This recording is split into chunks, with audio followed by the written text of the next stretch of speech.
Pay me, pay me, pay me my silver now.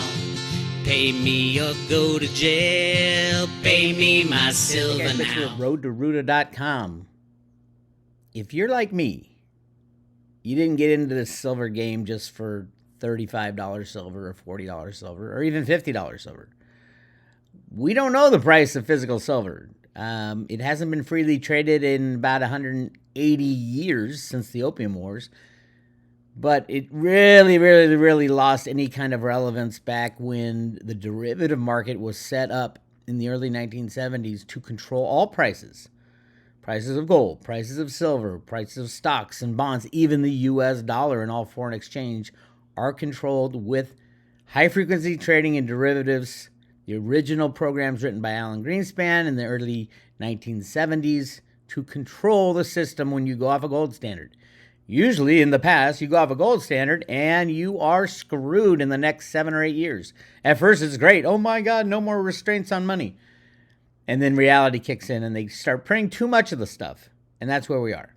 Reality is kicking in. There's a lot of talk about going back to a gold standard.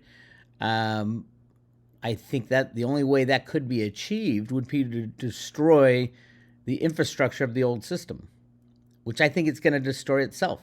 You don't need deciders. You don't need Jerome Powell to say, this is what we're going to do. You don't need Donald Trump and friends to say, this is what we're going to do. You don't need Joe Biden and the deep state or you name it, the BIS or the Bank of England, or you don't need any of those people to change the system. All you got to do is let it fall down. Ashes to ashes. And that's 100% on the U.S. We are the number one king market riggers. We use the futures and options exchanges on all markets. It's just derivatives. We are in a derivative world. And, as Nostradamus says, imitations of gold and silver will be tossed into the lake. If you have SLV, if you have mining shares are derivatives. But Bix, it's derivative ownership. Yeah, 5 people own your same claim. Look how many shares are traded every day. It's a joke. That system is broken badly. And they want to go into a crypto system, which I think we probably will. But then who controls it? Is it BlackRock? I don't think so. Anyway, let's go over some stuff really quick. We are currently above the moving averages, right up here. The banks like to slam it below the moving averages in the past. Now we got India buying. We did get the India numbers. They weren't as great as I wanted, but they're really good. 30 million ounces. 30 million ounces were imported into India in January, 30 to 35. It's kind of hard to tell, and these aren't the only numbers. But right here, it is silver. $883 million worth of silver was imported into India, which is a really strong number. If you look at the past, we're up in this range. They give you what they did last year right here. I mean, I can go back in my notes, but so a little over 40% more silver was imported than last January, which is great. Now, upon reflection, I was hoping for 50. I wanted 50 million ounces. Normally, it would have been 10 million ounces. So this is good. Don't get me wrong. I think the rush to gold, to get as much physical gold into the coffers as possible that has gone on in the last month, kind of took some of the steam out of silver. Remember, silver is a tiny market compared to gold. So any money leaving to get gold rather than silver is going to make a difference in the silver imports. But 30 million is a big number, more than last year. So we're very happy with that. Gold-silver ratio is still at an outstanding 90-1. It is so shocking. Throughout human history, gold and silver. Silver's been money for most of human history since we use money. Gold kind of off and on. And from my research, there's a hell of a lot more gold than they're telling us. Like a hell of a lot. Like 10 times, maybe 20 times. And that's going to make a difference. When truth and honesty come out, they are looking at, right now, they are looking at at doing an audit of Fort Knox. Woo! First of all, let me read this. Doge prepares gold reserve audit after top Republican invites Elon Musk to review Fort Knox. Senator Rand Paul, God love him and his father, is inviting Elon Musk to come to his state of Kentucky to review the largest gold reserves in the U.S. a libertarian X account with 2 million followers asked the leader of the Department of Government Efficiency to set his sights on Fort Knox to make sure the U.S. supply of gold is still in its reserves. Now, here's the question for you. Do I think gold has been mobilized? Electronically, yes. I think it's used as the basis of swaps and options and swaptions and all that bullshit that goes on with the banking cabal. Did they ever pull out the real gold? Did they pull out the physical? The Gata boys back in the day said there was something going on. I think it was Rob Kirby had receipts from gold that was taken out of Fort Knox and used as a coating over tungsten bars to fake that. I don't know if that's true. That's part of the road to Ruta changeover to the future is we're going to have to melt down everything because we don't know what the hell we got anymore. It's completely ridiculous. Nobody knows, especially gold bars. Everybody's afraid to drill into a gold bar. Well, they know that, so you can put a decent layer of gold on top of tungsten and make a silly amount of money by selling it off, and people who don't drill into the bar have no idea. The scratch and sniff test does not work like that. You really do have to drill it, and then you'll see what's inside of it. Or remelt it. I think a lot will be recast, so to speak. It's not hard to do, but you look at a gold bar, you're like, oh my God, it's so beautiful. I don't want to wreck it. My precious, my precious. But once it's known that there's a lot of fakes out there, everybody will be scared of the form of gold and silver that they hold. I've always said, hey, the smaller denomination, the better. It's harder to fake, and it's not worth it to fake in like a mercury dime. Who would fake a mercury dime? It would be hard to do, and you just don't have the bang for the buck as faking a 100-ounce bar. But there will be a time in the very near future, I think this year, where everything comes into question. You won't believe anything anymore, especially your leaders. So bravo if Doge goes in there and counts all the gold in Fort Knox. I would say you need to do an accounting review of over the years how many times those bars were lent out, how much gold was leased, and things like that. They'll probably find all the gold because there's so much gold in the world. It's not 200,000 tons. It's more like 2 million tons or more from what I've seen. For my research, there's 2 million tons or more of gold. It really started back here, back in 1912, when this find in the Grand Canyon was hit the New York Times. Tell of vast riches in the Grand Canyon. Billions and billions of ounces. I've done so much research on this situation. I've been there. I've seen where they mine the side of the hill. I know what Woodrow Wilson did to set up the Federal Reserve at the same time, lock off the Grand Canyon. Why was it such a big deal back then? Because we only had about 200 million ounces of gold in the United States. So if you're finding billions of ounces, and there was only like 350 million ounces of gold known in the world in 1900. That's shocking when you find billions and billions of ounces. Now, there's 2 types of conspiracies here. Well, the first one's not even a conspiracy. It is a proven fact. There's massive amount of placer gold in the banks of the Colorado River, up and down through Marble Canyon, the Grand Canyon, all the way up and down. You cannot mine it. You cannot take a pebble out of that area. It is locked off. It has been locked off since, over 100 years. But placer gold is just the tiny specks you see in all those Alaska gold mining shows you'll see on TV these days. There's massive amounts in the banks of the Colorado River. That's one of the it's not a conspiracy. That's one of the facts about the Grand Canyon and the Colorado River. There was a mini gold rush back then where in the 1920s, everybody and their mother was running to the Grand Canyon, running to the banks of Colorado to get this placer gold that was in the sand. It was uneconomical to mine because they set the price of gold at $20. It would have been, if the price of gold was $40, it would have been economical. As a matter of fact, there was a congressman at the time who said he was actually the head of one of the Treasury departments. It wasn't a congressman. And he said, hey, we need to fix this problem. All these gold miners are going out of business because it's not economical to mine gold at $20 an ounce. We need to put a 50% tariff. So it's $10 tariff on $20 ounce of gold. And that tariff would be given to the miners so they can profitably mine. It was very difficult back then to judge because, gold is money. How do you pay people? You pay people in gold. It gets very complicated when you start thinking about and going through what they were going through at the time. But there was a huge push, and the bankers didn't want it because they didn't want more gold flooding into the monetary system, and he was ridiculed and thrown out, basically. We've seen a lot of that. But he was a hero to the gold bugs back in the day. So yes, they did find massive amounts in the Grand Canyon, and there's the secret gold finds, the caves of gold in the Grand Canyon.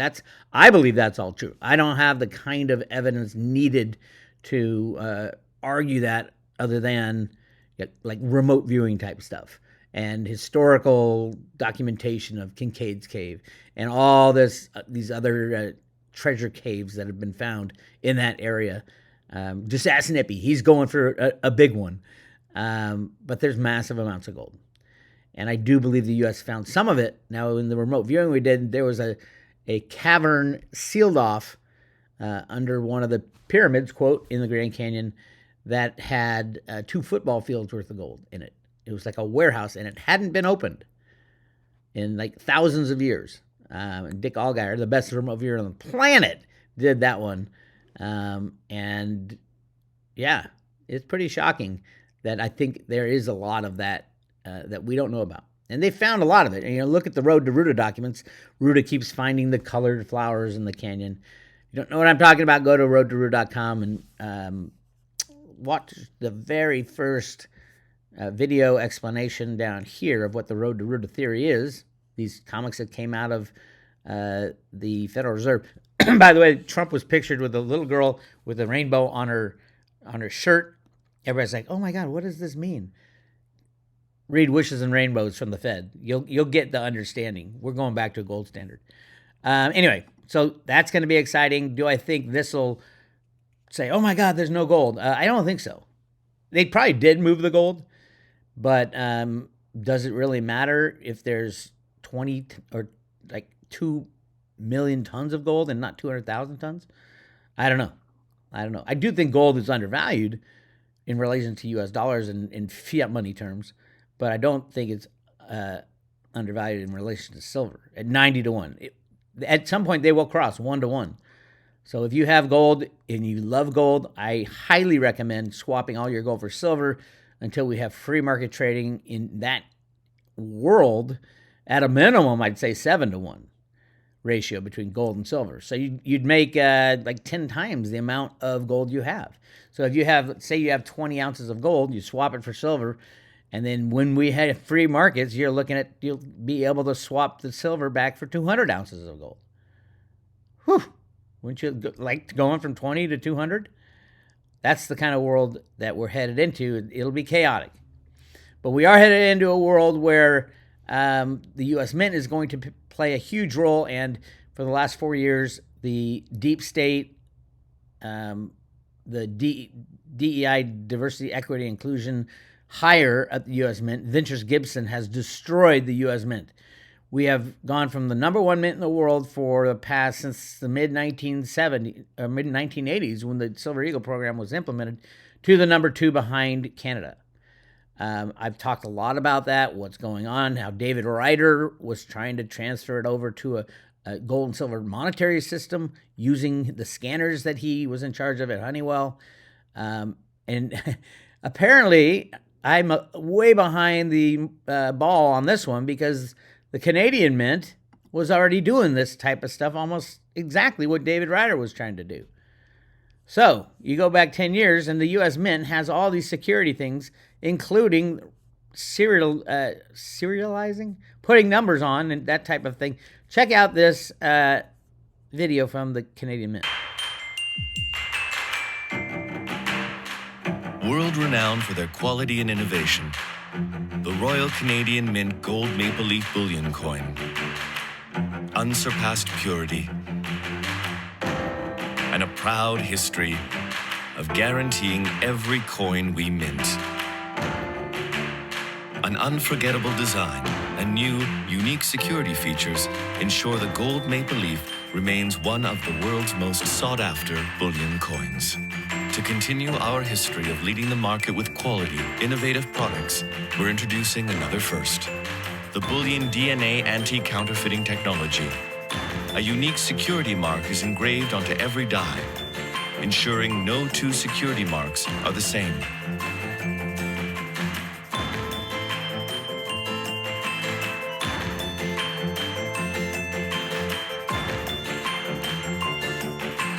The unique laser micro-engraved security mark is then minted onto every coin and registered during the production process using our digital, non-destructive activation technology.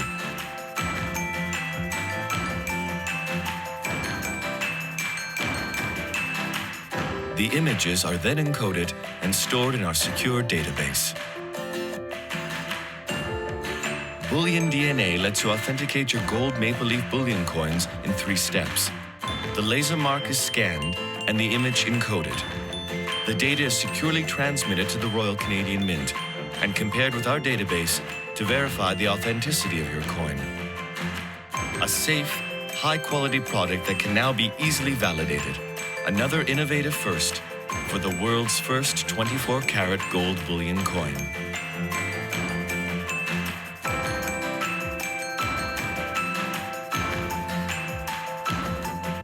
Well, there you go. Now, this was done 10 years ago. At least I went on the video and it said, oh, I don't remember them announcing this, but this video was posted 10 years ago, according to YouTube. Right here, it says 10 years ago. Okay. I haven't heard anybody talk about it, but hey, it's there. What's going to happen? I don't know. I don't know what's going to happen with that. But that technology is there. We have it. Honeywell has it. David Weir, the two-time ex-Mint director, worked for the division in Honeywell. He also has 2 patents on handheld devices. So everything is ready. Everything is ready to move back to a gold and silver standard, except one thing. We need to take out the criminal cabal that rigs the markets with computers and derivatives.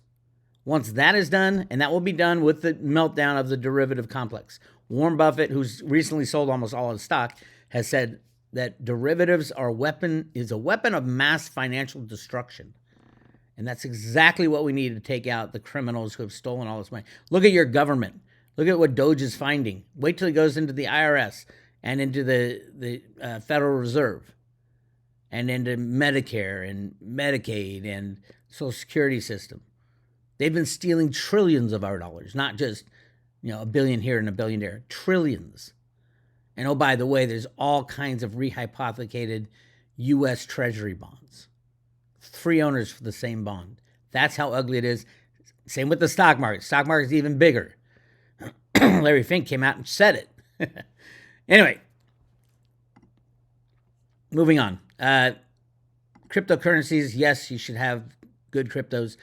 I do expect the destruction of exchanges, so who knows where these are going to go. You won't really be looking at your cryptos in dollar terms very soon. You won't be able to trade them. You have to have them in your own possession. Nothing at Coinbase, nothing on a ETF. None of that is going to survive this. The collapse of the unbacked fiat monetary system. Get them in your own possession. Get the good ones. My favorite, by far, well, I kind of have 2. One, by far, the Theta network, the Theta token of coins, is going to be shockingly important for our future if we are moving into a high-tech future, which I believe we are. And that transition will not be easy because you have to destroy the old system first and then move forward. So Theta Fuel is undervalued compared to Theta right now, I believe. And T-Drop for all the NFT type stuff. And it'll have other functions. But yeah, NFTs are extremely important for the future, and not the Beanie Baby type of NFTs. Oh, those are fine, but that's kind of how the NFTs started, was the Beanie Baby collector's items and that stuff. That's dead, obviously. But NFTs can be used to timestamp and date contracts. For example, exactly when your mortgage was put into place because you have an NFT that was done at this time, this exact time, and this exact date, and you know these contracts were attached to that via this mechanism.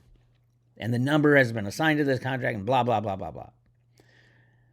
Copyright type of stuff. Absolutely. All the rock stars out there, or wannabe rock stars. Put a blockchain number on it, and then you have a time and a date when you wrote that song. And that is still, I believe it is, very much, it stands up in court. Unless you can prove that, the Bitcoin blockchain timestamp was off, which is a public ledger. That's perfect proof of time and date when you wrote that song. Things like that. Let's see here. Here's the big one, Veritasium. I've talked a lot about it over the years. There are two big ones that I got an inkling from another person, and then I did all the homework for the last 10 years. Veritasium originally came into my understanding through Cliff High. Cliff High's data kicked out, oh, holy shit, this Veritasium thing is unbelievable. It's going to be higher than Bitcoin. And right now it's trading at $42. It was taken down by the deep state SEC, but it wasn't destroyed. It was frozen. It's like frozen in time, and it was really odd. It was the largest takedown of the SEC, not the dollar amount. I mean, look at, XRP has a $46 billion ICO still ongoing. And they charged them $700 million or 700,000 or something ridiculous. Same with EOS, had this $5 billion ICO, and Reggie had a tiny ICO. But why did they go after Reggie? Reggie was even working with the SEC. They went after Reggie because Reggie invented a way around our old system, invented a way to get past the rehypothecation of assets. And so we all thought Reggie was dead, but I was still hanging on for dear life. And then all of a sudden the U.S. grants him a patent. And now he has 7 patents on the technology, peer-to-peer capital markets, which most cryptocurrencies are literally using his technology in some way or the other. The funniest is XRP, the XRP people, because the very DAO guys were helping XRP attack the SEC because the SEC is completely criminal and wrong, and the very DAO guys are real smart. And they literally helped XRP, and very won't destroy XRP, but absolutely XRP is using various technologies. So yeah, of course, Reggie will go after Ripple, just like he went after Coinbase, sued him for $100 million. His lawyer died. I won't go there. I don't know. But that case is on hold. There is a hearing set for next month. And I think it's about throwing out the SEC ruling against Reggie. And that will unfreeze his 98 million of the 100 million Veri tokens, and he can go about doing his business. He had already signed up the Jamaican Stock Exchange to make an identical exchange trading right alongside the Jamaican Stock Exchange, except it didn't need to go through the broker-dealer network. There was no high-frequency trading. It was peer-to-peer transactions. So you got a buyer and a seller that connect through the Veritasium technology. It's the software, really. So yes, I do think Cliff High's prediction that Veritasium will be worth more than Bitcoin will come true. And right now it's $42 and Bitcoin's at $100,000. Oh, Bix, I want to get Bitcoin. I want to get Veritasium. You should have got it when I was screaming about it. Now it's extremely hard to get. It's not traded on any exchanges other than, you get one or two here or there. Look at the volume's $5,000 is the volume in the last 24 hours. Trade Ogre, apparently some people are getting their coins off it. I have no idea. I will not recommend any exchanges that you'll get your coins back. And that's all that matters. You need to get those coins into your own wallet, not on an exchange. So people say, hey, I've gotten some off. Not a lot. Because every time I go on there and try to buy, $1,000 worth, the price doubles. Anyway, we're very interested. If you haven't read the Reggie patent filed in 2014, it's on the in the patent website. Here it is. There's 7 of them now that have been approved. I think 3 in the U.S. and 4 in Japan, something like that. So it is a big deal. here is the latest on the patent and this the court case against Coinbase that went to the patent office that usually rejects like 85% of the people who petition. 85% get rejected, and the Reggie's case, it's Coinbase that went to them and complained, and the patent office said, no, this is a legit patent. Listen to this. The inter-parties review of IPR 2023-00751 concluded with a denial of the petitioner's challenge, thereby affirming the validity of the contested claims. This outcome reinforces the strength of the patent portfolio by confirming the enforceability of its key protections. In turn, it bolsters the overall IP strategy and provides continued assurance regarding the portfolio's defensive and strategic position. So this, as some of you may know, is Coinbase's IPR challenge. They hired Perkins Coie to try and invalidate these patents in the PTAB, the Patents, Trials, and Appeals Board of the USPTO, and they were denied. They didn't even go to trial. They said their case lacked merit, so it didn't even go to trial, and they also failed in their appeal. So that's a pretty big deal when you consider, 84% plus patents get invalidated by this process right here, and Perkins Coie being one of the largest law firms, one of the largest patent law firms in the United States. So this is a huge accomplishment right here. Woohoo, Reggie! So why is this so important? Just put yourself in the mind of, say, BlackRock, the largest asset manager on the planet. What do they want right now? What do they want to do? They've seen the blockchain thing grow up. The largest asset manager on the planet, what do they want to do? Let's listen to Larry Fink, the head of BlackRock, what he wants to do. And we believe it's so important to be anticipating the next move. I would also say on the beginnings of a ETF Bitcoin, we believe ETFs are a technology no different than Bitcoin was a technology for asset storage. We believe the next step going forward will be the tokenization of financial assets. And that means every stock, every bond will have its own, basically, CUSIP. It'll be on one general ledger. Every investor, you and I, will have our own number, our own identification.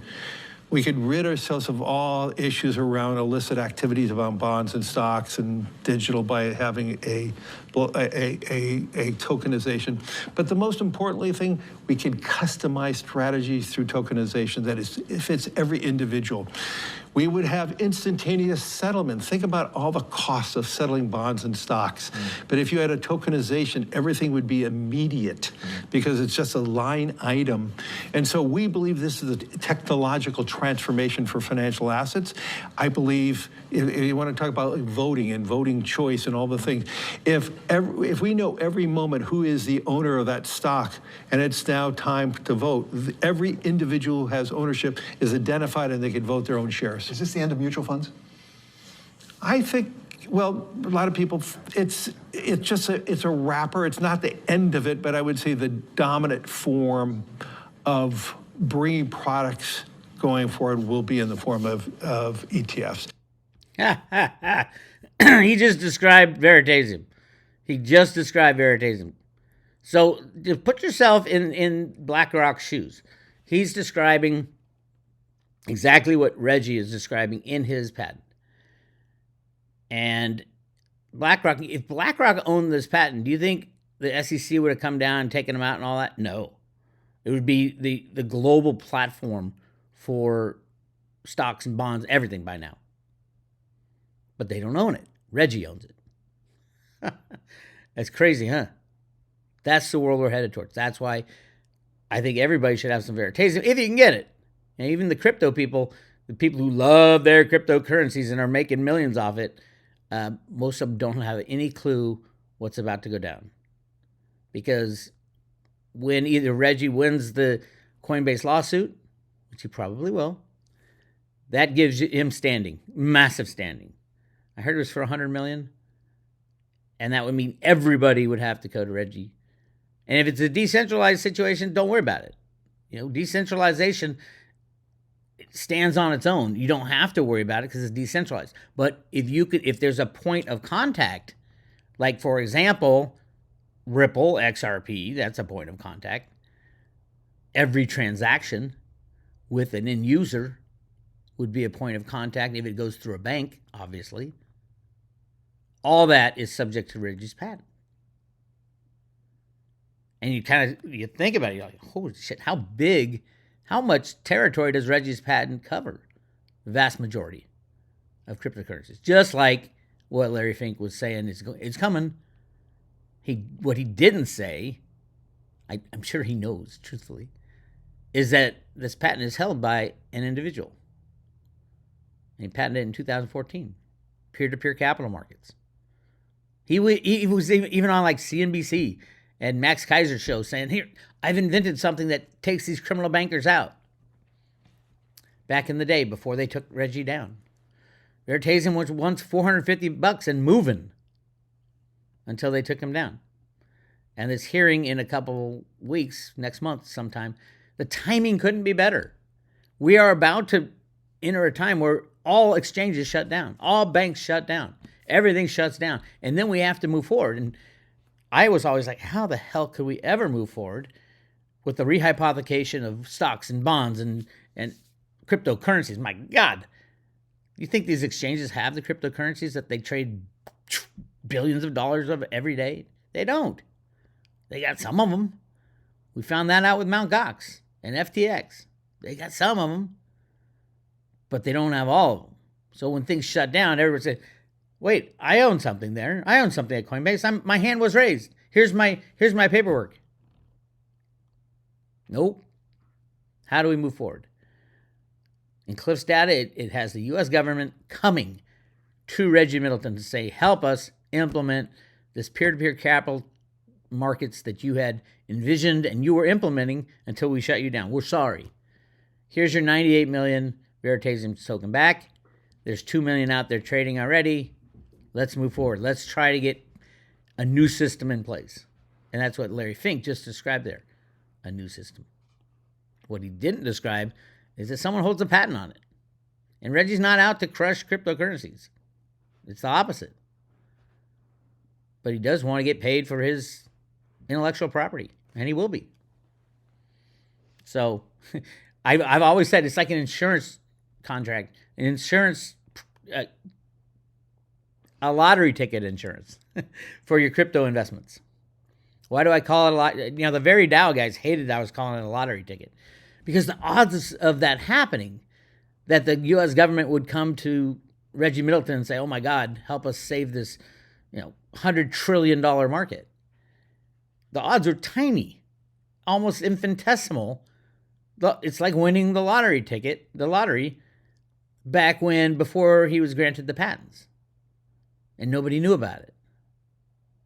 And then they took him down, and he was granted the patents like a year or two after. So I think the whole thing with Veritasium is going to happen. I think it'll really start next month when this court hearing happens, and they'll throw out the ruling. And I think Reggie will get his tokens back, and then it'll give time for that system. They've been working on it in the background. There's no doubt in my mind. This has been worked on, and there are plans for the transition. But I think Veritasium will play a huge role. And again, don't ask me where you get them, because they're almost impossible to get. You used to get them on Market Talks. I heard a bunch of people have their Veritasium frozen on Market Talks and can't get it out. I don't know. But, if you go to Veritasium, you go to the markets, here's where Trade Ogre is the only place that's trading. But look at the volume. In the last 24 hours, only $5,000 traded. Whereas you look at Bitcoin, how much traded in the last 24 hours? 27 billion. 27 billion versus 5,000.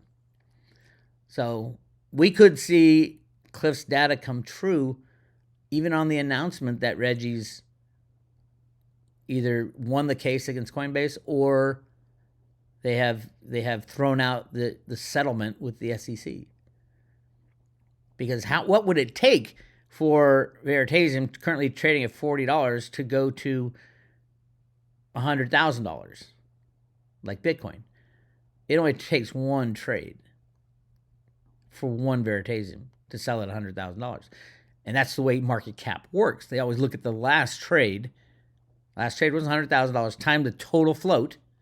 Now you can say there's only 2 million in the total float, or you can say there's 100 million tokens now available again. So the float will be diluted by 98 million of the 100 million. It gets a little complicated. But what I think, if you can find some, I heard you can there's 3 or 4 ways to do it. The trust wallet, you can swap Ethereum for a Veritasium token. The trust wallet. And Trade Ogre, I haven't used that exchange. I've heard some people say you can get them off, some people say you can't. So I don't know. And I'm not. You should have got them when I was screaming about them for the past 5 years, right? And a lot of people did on the road to Derivative. Just hang on to them. Keep them out of the exchanges. Just hang on to them, because who knows what's going to happen. I think it's still in the lottery ticket, range, because in what scenario? It'd be weird. And Reggie is not obligated to do anything with his intellectual property. He might just say, no, I'll sell the intellectual property just myself and not deal with any tokenization at all. Or I'll invent a new Reggie token or whatever it is. I don't think he'd do that, because he owns 98% of them if he gets them back. But it might be just the technology, and BlackRock buys them out or something. I don't know. Again, it's a long shot, but if it does pay off, it's a lottery ticket type of thing. All right, that's what I got for you. This is Bix Weir. Crazy days, crazy days. I will be going up to see Jean-Claude at his woo-woo conference. Go to Beyond Mystic website. He's got information. I don't know if it's sold out or not. It's in Ottawa next month. I'm going to hang out there, and I think Jenny's going, and Andy Shackman's going. The band's getting back together again. So that'll be fun, road trip. I am bringing my guitar. See if I can remember all those songs I used to play when we traveled the road. All right, go to roadtoderivative.com. We're currently giving away 5 Theta 50 T Fuel, 500 T drop with every private road subscription. Go check it out. I'll talk to you later.